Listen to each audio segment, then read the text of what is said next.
ओम नमः शिवाय। मेरे चैनल एस्ट्रो भगवती में आपका हार्दिक स्वागत है। आज मैं जिस विषय पर चर्चा करने वाली हूँ वो है सावन का पावन महीना। आपने देखा होगा हिंदू धर्म में भी सावन के महीने की अपनी अलग ही इम्पोर्टेंस है। श्रावण मास में शिव जी की पूजा की जाती है, उनके कई रूपों की पूजा की जाती है। विभिन्न शास्त्रों में भी आपने देखा होगा कि सावन का महीना शिव जी को बहुत ही प्रिय है।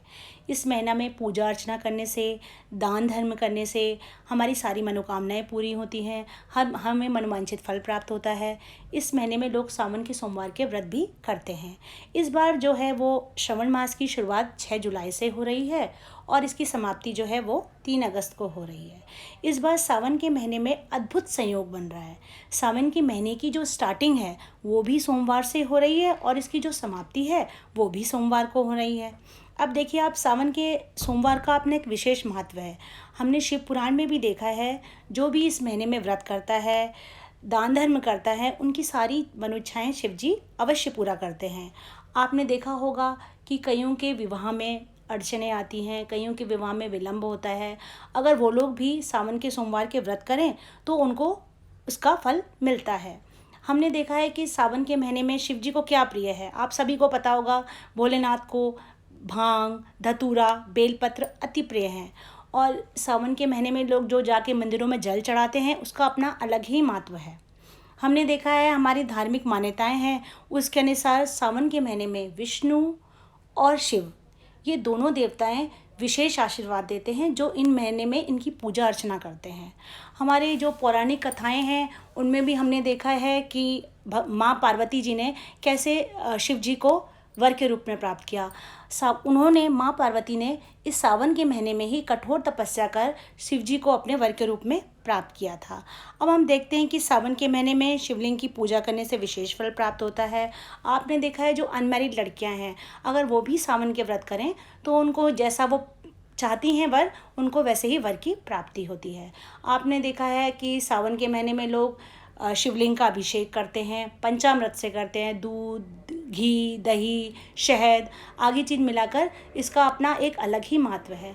मैं आपको एक चीज़ और बताती हूँ, जो लोग बीमार रहते हैं अगर वो सावन के महीने में स्नान के जल में थोड़ा सा गंगा जल मिला के नहा लें तो उनको इससे भी लाभ प्राप्त होता है। अब मैं आपसे एक विशेष बात करती हूँ कि सावन के महीने में लोग रुद्री कराते हैं, कोई शिवार्चन कराता है। तो सावन के महीने में क्या होता है, शिवार्चन या रुद्री कराते हैं तो उसमें शिवलिंग बनते हैं। अगर आप शिवलिंग मिट्टी के बनाएं तो वो धन की प्राप्ति के लिए बनाए जाते हैं। जो लोग शिवलिंग चावल के बनाते हैं वो संतान, घर में सुख समृद्धि हो, कई तरह की चीज़ें हों इसलिए कराते हैं। इसका भी अपना अलग ही महत्व है। अब मैं आपसे बात करती हूँ चतुर्मास की। चतुर्मास होता क्या है? चतुर्मास मतलब 4 महीने, सावन, भादो, अश्विन और कार्तिक। पर इस बार चतुर्मास जो है वो 5 महीने का है। यानी कि आप देखिएगा कि हमारे श्राद्ध लगते हैं और श्राद्ध लगने के बाद क्या होता है, हमारे तुरंत ही अगले दिन से नवरात्रे स्टार्ट हो जाते हैं। पर इस बार ऐसा नहीं है। इस बार क्या है, श्राद्ध लगने के 20-25 दिन बाद से ही हमारे जितने भी फेस्टिवल्स हैं, नवरात्रे हैं, वो स्टार्ट होंगे। अच्छा, मैं एक चीज़ और आपको बता दूं, आजकल कोरोना चल रहा है। जितने भी लोगों के मांगलिक कार्य हैं कोरोना की वजह से कईयों के हो गए हैं, कई के रुके हुए हैं, क्योंकि गवर्नमेंट ने भी कहा है कि 50 से लोग ज़्यादा एक जगह पे इकट्ठे नहीं होने चाहिए। पर आपको इसके लिए अब और भी इंतज़ार करना पड़ेगा, क्योंकि 1 जुलाई से जो विष्णु भगवान हैं वो योग निद्रा में जा रहे हैं, यानी कि देवशयन एकादशी। देवशयन एकादशी के दिन विष्णु भगवान अपने योग निद्रा में चले जाते हैं। तो जितने भी मांगलिक कार्य हैं, शादी, विवाह, किसी का गृह प्रवेश है, किसी का मुंडन है, तो वो नहीं हो पाएगा। वो कब तक नहीं हो पाएगा? वो नहीं हो पाएगा 25 नवंबर तक, जब भगवान कार्तिक के महीने में देव प्रबोधनी एकादशी आती है और भगवान अपनी योग निद्रा से जागते हैं। तो यानी कि आपके मांगलिक कार्य आपके वैसे भी रुक गए और कोरोना ने तो रोक ही रखा था आपके कार्यों को। तो अब मैंने आपको आज सावन के महीने की इम्पोर्टेंस, चतुर्मास की, कि क्या होता है चतुर्मास में और सावन के महीने में किस प्रकार से आपको व्रत करना चाहिए, कैसे आपको पूजा करनी चाहिए और कैसे आपको फल की प्राप्ति होगी। अगर मैं आपको मेरा विषय अच्छा लगा हो और आप मेरे इस पे अमल करके अगर आपको लाभ मिला हो तो आप मुझे ज़रूर शेयर करिएगा।